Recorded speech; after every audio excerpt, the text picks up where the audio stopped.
Hello guys, Kalim here. In this episode, I will be talking about the uh, chapter number 3 of this class 10 science textbook about these metals and non-metals. First, we will learn about the physical properties of metals and non-metals, both at the same time. And when we learn about this certain property, the difference between the non-metals and metals will also be discussed at the same time. Physical properties of metals.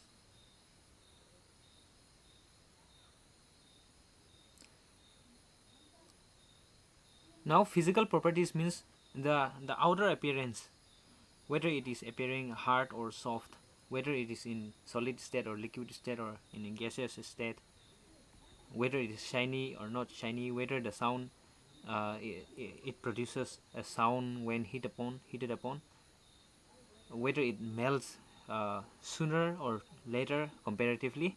So those properties will be discussed. Now,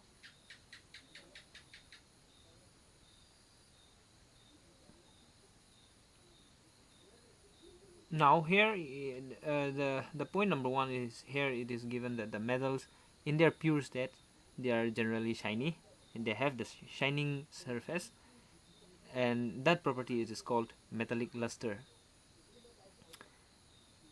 And most of the metals generally occurs in solid state,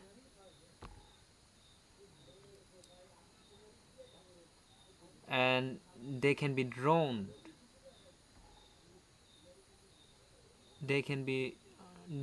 into thin wires, and that property is called ductility, and they can be beaten into a thin sheets, so that property is called as malleability. So these are all given in the textbook itself, and we can read upon it. And it's a pretty easy for anyone to just understand that the physical properties. And another physical property of these metals is that they are a good conductor of electricity. That means they conduct electricity very well. That's why the metallic conductors are generally used as conductors in wires. And not just any metals, even in metals they have this higher resistance and lower resistance. The metals are there.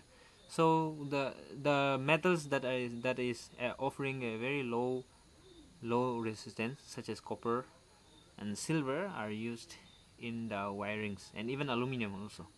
So since copper is very costly, we generally used in aluminum in most of the wires, and in few wires where it is more expensive, and even the component, the electronics are of the higher cost. In those electronics we use the copper wires as conductors. So non-metals, when we talk about the physical properties and the state, non-metals are generally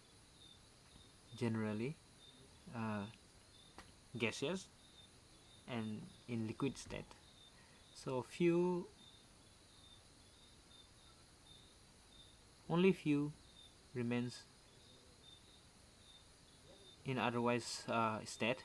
Non-metals, except mercury, exist as solids. No, the metals except, no, this is okay. They have repeated in this page. They have repeatedly given all metals. They have given in a systematic way. Now let's have a look. All metals except mercury exist as solids at room temperature.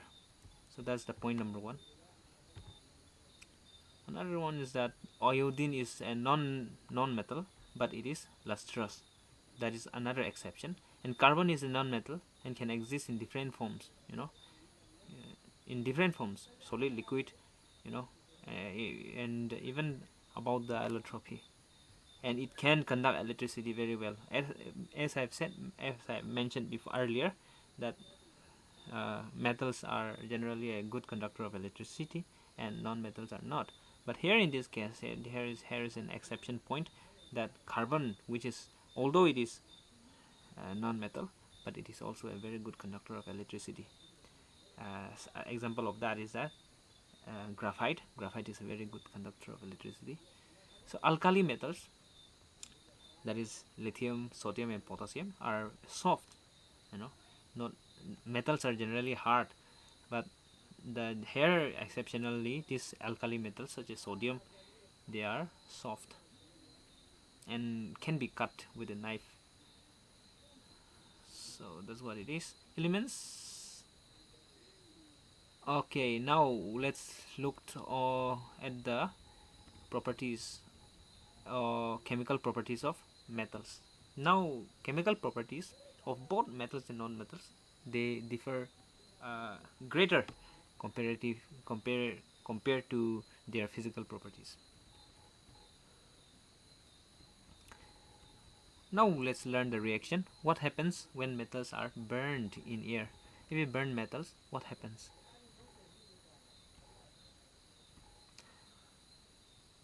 Metal, when burned in air, that is metal plus oxygen, it gives off metal oxide. So when metal reacts with oxygen, it forms metal oxide. For example, the copper is metal, and oxygen, O2, is the same oxygen, molecular formula for oxygen. Now the copper and oxygen, when reacts, it forms copper oxide. Similarly, aluminium, when reacts with oxygen, it forms aluminium oxide. The same thing goes on with other metals as well. So these are the symbolic representation of the reaction between the metals and oxygen. Now that's pretty much it, that when it burns, it gives off, it forms the metal oxide. What happens when metals react with water? Now let's see. If we make the metal react with water, or put in the water, what happens? Metal and water reacts to give off metal oxide and hydrogen gas. Now earlier, when metal reacts with oxygen, it did not result in the formation of hydrogen gas. It gives off metal oxide, but nothing else. But here in this case, when metal reacts with water, it forms metal oxide as well as hydrogen gas. Now the hydrogen gas is the defining factor in this case. For example, sodium, Na, or potassium, K, which are metals, when reacts with water in the liquid state, it gives off sodium hydroxide, that is metal oxide, and or metal hydroxide. Okay, metal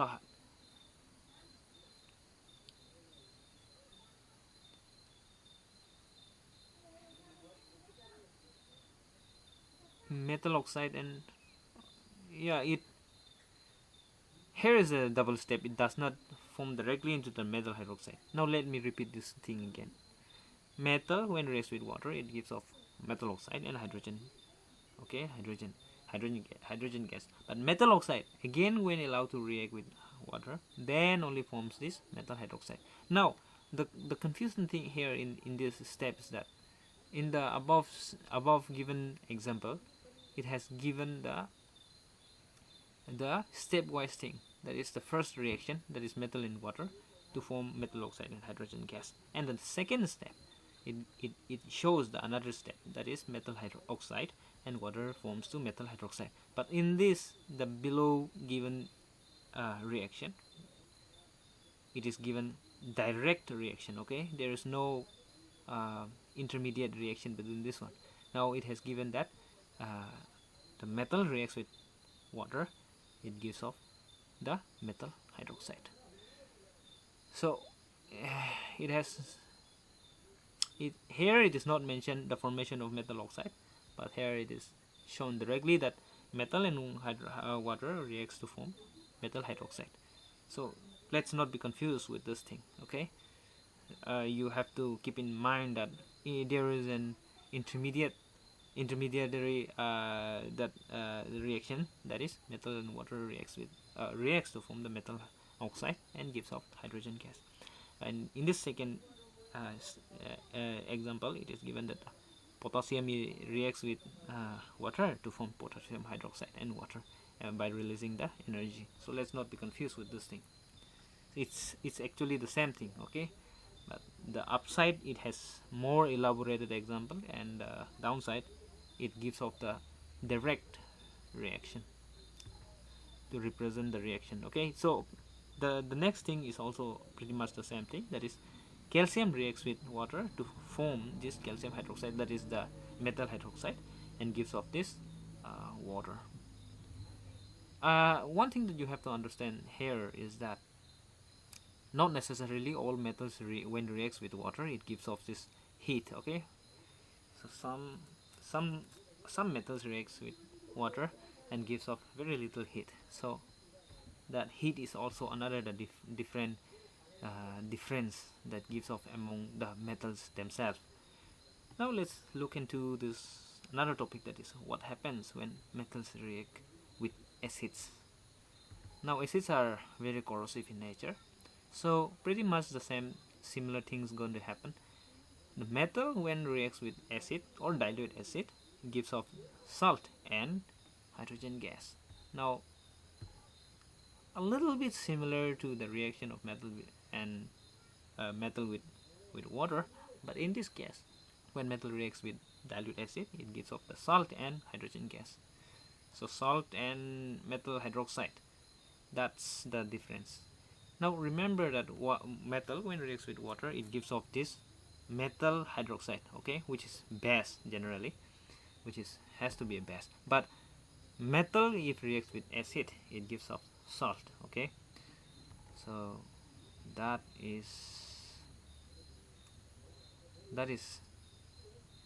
is something that we have to keep in mind. Here is just an elaboration, but the point is the same, almost the same. Next topic, how do metals react with solutions of other metal salts? Now let's learn the reaction between the salts and other metal salts. So same to same, alright. So let's see what happens. Let's just read this thing. Reactive metals can displace less reactive metals from their compounds in solution or molten form. Now in short, what you need to understand, okay, what you need to understand, what happens, okay, when metals react with solutions of other metal salts, okay.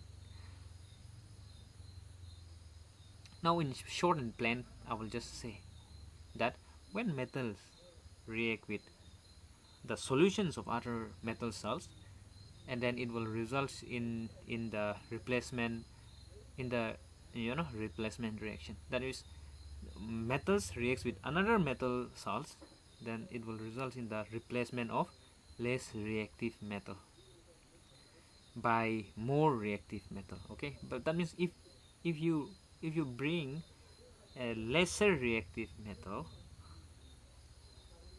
and allow to react with the more reactive metal salts, then it will not react, okay, the reaction will not take place. But if you react the very reactive metal with the lesser reactive metal salts, then it will result in the replacement reaction, that is lesser reactive metal will be replaced by more reactive metal. That's what it means. So there is a reactivity series that determines whether the given metal will be replaced or not, okay, based on their reactivity. So this is a simple chart of these few selected metals, such as this potassium comes at the most reactive at the top, and at the bottom the less reactive metal is given, that is gold. So that means potassium, when potassium when reacts with this gold salt, then ultimately there will be a replacement or displacement reaction, okay, because potassium will replace this gold. But if you take this pure gold and allow to react with potassium salts, then there won't be any reaction in a normal condition. So that's what it means. Now here is an elaboration, general elaboration. The metal A, B, C, these are the assigned names we don't know, such as this X, Y, Z, like that. These are variables. So for example, this metal A, okay, and in this case, no, iron sulfate and copper sulfate, there won't be any reaction, and but here the copper sulfate displacement reaction will be there. So which means that this metal A will be less reactive than iron, but more reactive than copper. So that's what it means. So this is actually a question, we have to just solve it and give the answer.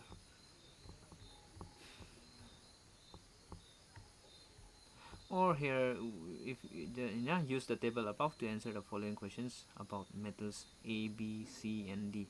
Now here, question number 1: which is the most reactive metal, iron or copper? So based on this one, here it is saying that no reaction, okay, but in this copper, displacement is there. So which means that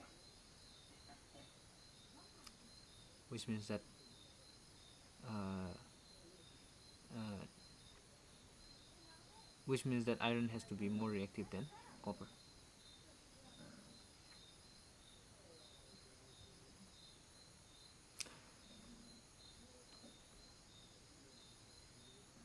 So yes, the answer is iron, okay. So that's what it means.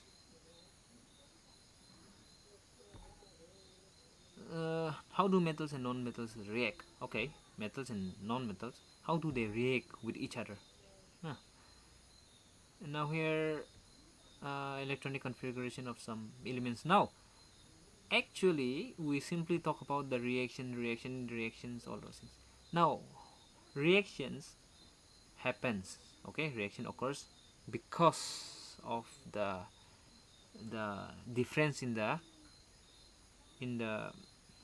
electronic configurations. So if we understand the electronic configuration of each element, it is easier for us to determine the reaction or even predict what kind of reaction will be there if such and such, okay, metals reacts with each other.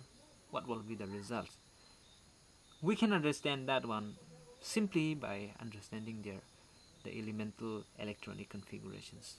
Now here the atomic numbers are there, and then number of electrons in shells, okay, the empty shells, the filled shells, half filled shells. So these things are going to determine the reactivity of the metals, of the elements, okay, of all kinds of elements. Now here, this actually is going to be a quite elaborate thing, that some electrons going to shift to certain other element, and from the more extra abundant electrons will be donated to the deficient metal or deficient element, okay. So such and such, so many things are going to happen. Such things are there. So I'm not going to go on these things because it's going to take a longer time for me. I will cover that in the next topic, okay. I will simply go through the whole chapter for this time.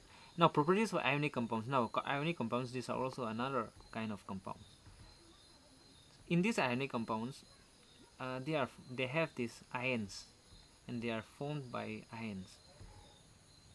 So compounds made up of ions are called as ionic compounds, such as this sodium chloride, lithium chloride, and so on.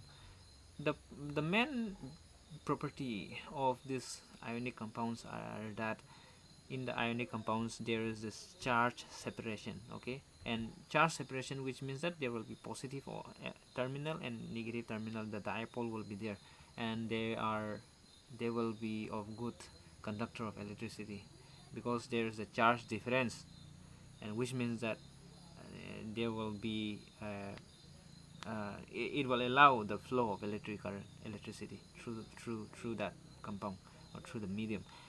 We'll simply understand that accordingly based on these points given in the textbook. Physical nature. Ionic compounds are solids and are somewhat hard because of the strong force of attraction between the positive and negative ions. As I've said, they are made of ions and they have this charge separation, and they are also generally brittle, and that means they are hard, of course, but does not bend or does not have this elasticity property. And if you simply give a tension and increasing tension, it's going to simply break away without any bends, okay, without any warning. That's what it means by saying that they are generally brittle.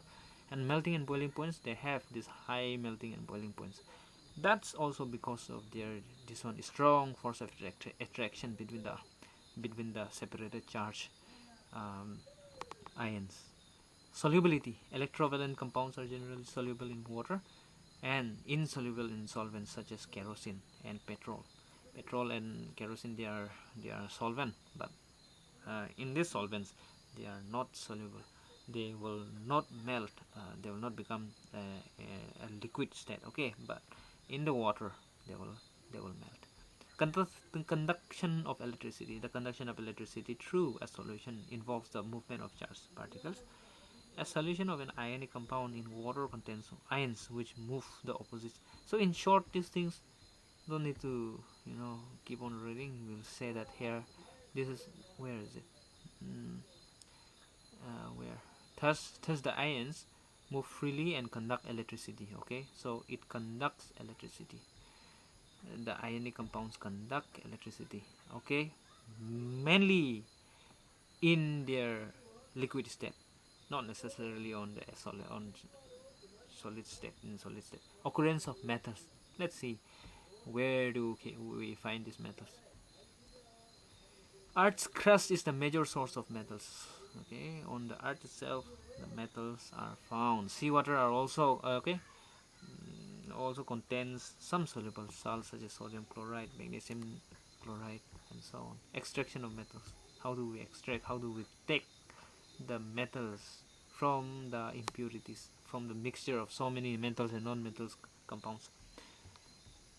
Now we have learned about the reactivity status of metals. Having the knowledge, we can easily understand how a metal is extracted from its ore. So the ore is just the mass, the impure, everything containing thing is called as an ore. And from that ore, actually ore, why do ore is different from other compound is that in the ore there is a higher concentration of certain metals that we are looking for, and in that kind of piece of earth we call it as ore. So if it has more iron concentration, then we simply call it as iron ore. Or if it has that magnesium concentration is higher in that mixture, then we simply call that as magnesium ore, and so on. So that is actually the basic way of understanding what the ore really is. There is a definition in it. Okay, there is a very appropriate and scientific definition in it. But let's not talk about that definition. But in general, we simply understand the ore as that kind of material. Electrolysis.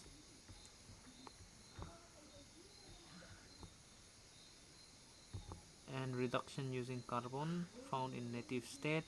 Okay, now here they have given the random amount of metals in here, and you can see that potassium, sodium, calcium, magnesium, and aluminum, they have this electrolytic property. Electrolysis, they undergo electrolysis, which means that if an electric current is passed through them, okay, it results in the separation of their ions. So that's what it means, and through that one we can extract them. In a mixture of this compound, if you want to extract the sodium, pure sodium, Then how do you do that? Because the property of this potassium, it has the ability to turn into the ion, which means that we can simply pass the electricity, and through that the positive potassium ion will be positive, because it has uh, this electron deficient, so it will move on to the to that to the cathode. So through that we will be able to extract this kind of metals such as this potassium, sodium, calcium, magnesium, and aluminum. Reduction. Now zinc, iron, and lead and copper, these metals, we extract them by doing the reduction reaction. But now here silver and gold, they are we don't need to extract, because they are generally found in pure state, simply lying around there in the ground. Enrichment of ores. Now it's also almost the same thing. Enrichment of ores by we will just read it out. Ores mined from earth are usually contaminated, okay, and with large amounts of impurities such as soil, sand, etc., called gangue. So these are impurities. The another unnecessary metals and unnecessary non-metals will be there, but we extract the metals, the suitable, the desired metals, by enriching it. By enriching based on the differences between the physical or chemical properties of the gangue and the ore, different separation techniques are accordingly employed.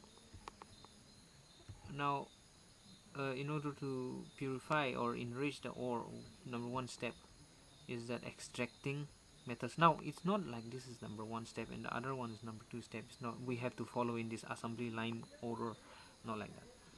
But these methods are the separate methods, and they are employed for different kinds of metals based on their behavior and their types.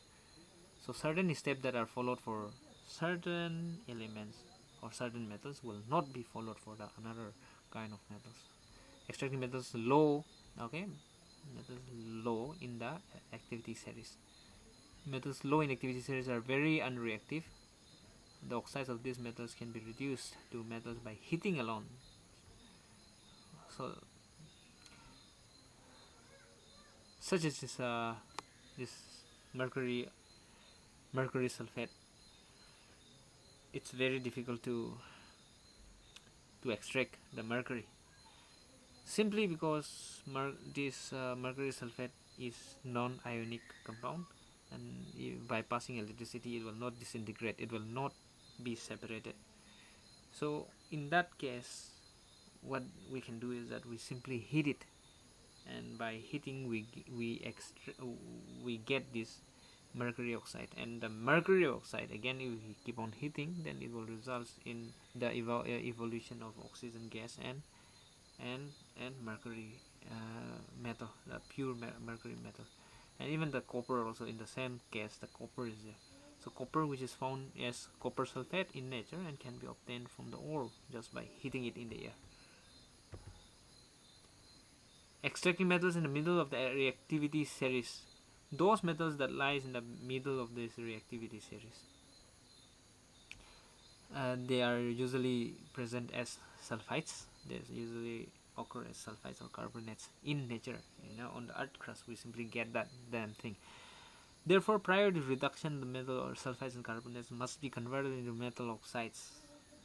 The sulfides ore are converted into oxides by heating strongly.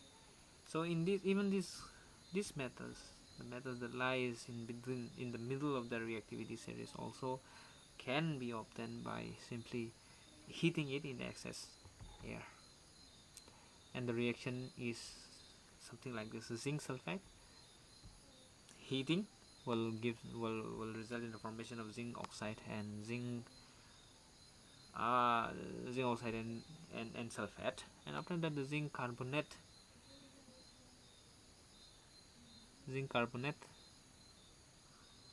even if I have mentioned before that this group of metals generally occur as sulfates or carbonates. So if it occur in as sulfates, then we will simply heat it and we will get zinc oxide. If it occurs as carbonate, we will simply heat it and we will get this oxide. So basically, whether it is a zinc sulfide or zinc carbonate, if we simply heat it, then we get the same product. So that's what it is. And the zinc oxide, once we get this zinc oxide, we simply heat it again with a carbon, okay, such as graphite. No, we get this pure zinc and carbon dioxide gas. So this is amazing and easier, but it is easier said than done. That also we have to keep in mind. Extracting metals towards the top of the reactivity series. Now, those metals that lies at the top of the reactivity series, they are very reactive and they can be separated by using this electrolysis by electricity, simply because they are very reactive and they have this charge separation and they conduct electricity. Refining of metals, electrolytic refining. Let's see.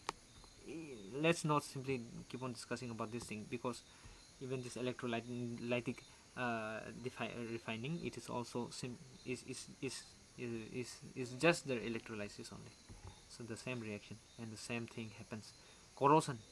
Now the last topic of this chapter, that's about the metal and non-metals, is the corrosion. Now corrosion is a very important phenomena because it results in the disintegration or spoiling of the metals. So the metal, it simply rot away, it simply disintegrates, it simply returns to its natural state, by combining and by mixing and by turning it into some other compound, such as the silver articles become black after some time when exposed to air. So, and copper reacts with moist carbon dioxide in the air and slowly loses its shiny brown and gains green coat. Iron rust. So rusting of iron, these things is pulling away of the pure metals and forming some other compound. This kind of phenomenon is called corrosion. And there is a way to stop that. There is a way to prevent that kind of corrosion by simply, covering the reactive pure metal with less reactive metal, and also by simply painting, okay, or by putting the greasy non-metallic compound on the surface of the pure more reactive metals. So this is pretty much it, and here we end this chapter about metals and non-metals. So thank you very much for watching.